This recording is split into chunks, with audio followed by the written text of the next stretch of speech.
Hello, Amy here.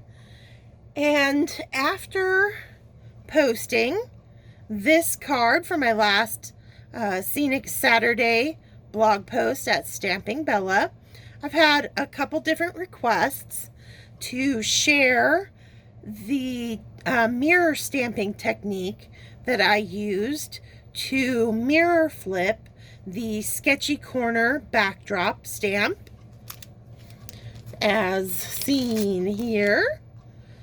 So it's one of the new backdrops. It's a Sketchy Corner Backdrop. I am just in love with it. I've used it several times already. And to change up the look of it, you know, this was one of my earlier cards where just straight stamping it right onto the card, so it falls generally more on the left-hand side of the card, and I wanted to kind of mix things up. So I did some mirror stamping on my last card to move that street over to the right-hand side of the card. And that's what people wanted to see, how they could recreate that look. So here we go. For my card that I'm going to be using to share the technique, I have already stamped up the new Uptown Mystical Girl. There she is. And I've also already stamped and cut out a mask that I'm going to apply right over the stamped image now. This is so I can create a one-layer card without having the line work from that sketchy corner go through my little character here. There we go. Okay, so mask is on. Now, I prefer to do my mirror stamping. I have this large 4x6 clear mount stamp from Purple Onion Designs. Its original intent is for unmounted rubber stamps will cling to it, so that you don't need that foam mounting already on your stamps. If you've got just the rubber itself, it'll cling to this and you can stamp like that. But I find it works really well for this mirror stamping technique, especially on these larger backdrop stamps. All you need though is a non-porous and hard surface to do this technique. You can even use like the plastic packaging that comes in the Stamping Bella stamps. It's a little trickier when stamping on transparencies in plastic like this because it has a tendency to want to move as you're pressing the image down. And anytime you're doing mirror stamping, your line work is never going to be as clear and crisp as it is when you just straight stamp. But that's why my best mirror stamping results come with this, because there's a little bit of tack to this clear stamp that helps hold it in place so it doesn't want to shift and move and give you super fuzzy lines. But it can be done if you don't have one of these large flat stamps. But if you're going to be doing it a lot, I would recommend adding something like this to your toolkit with your stamping. All right, so I'm going to take that sketchy corner, and since I don't have a second large block, I'm just going to put it on that plastic transparency just so I have something to kind of hold it and press down on. So there we go. We'll move our little Uptown girl out of the way for the moment. And I'm just going to grab my Memento Tuxedo Black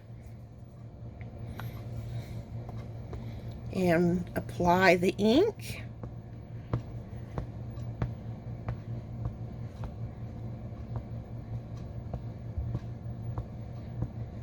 Making sure I get it on the entire image here. Okay. So So now instead of stamping that directly onto the paper, I stamp it onto this clear block. And I just want to be careful not to have that shift and move as I'm applying pressure. That's another reason why I like the tack on the clear stamp there, because it kind of holds the stamp in place as well. But try not to like shimmy it or move it. You just want a straight pressing down. You don't want it to give you a really fuzzy line. Okay, so then we'll just carefully pull that away. And let's see how I did. I did kind of pull up and away as I was lifting it up top. The other lines look really good. So what I'm going to do, rather than re-stamp it, I've just got a wet stamp chamois here. And I'm just going to clean up the lines on top of that building by just wiping away where I kind of pulled up and away and the lines got a little crazy. But everywhere else looks pretty darn good. Okay. And that's where, if it does shift and you get a really smudgy line, just wipe it all away and do it again. And, you know, until you get the line work nice and crisp where you want it. Okay, so now we've got our character and our card front. And I'm just going to line it up to where I want it. And I want to see that lamp post. So that looks pretty good there.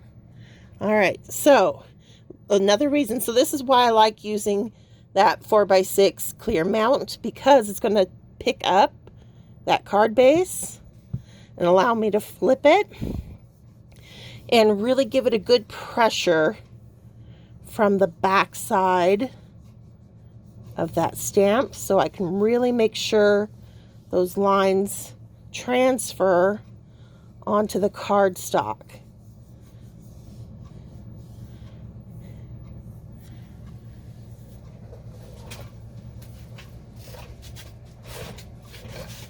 And once I have that, I'm just going to carefully pull that away.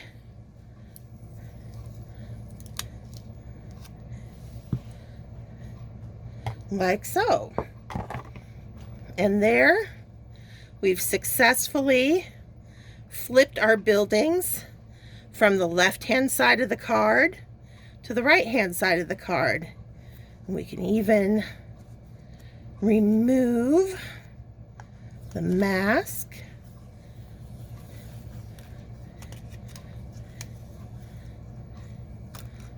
There we go. So now you are ready to sit down and color and create your card. I hope you found that helpful, and that maybe you'll give mirror stamping a try the next time you sit down to create. Thanks for watching, and stay crafty, my friends. Bye.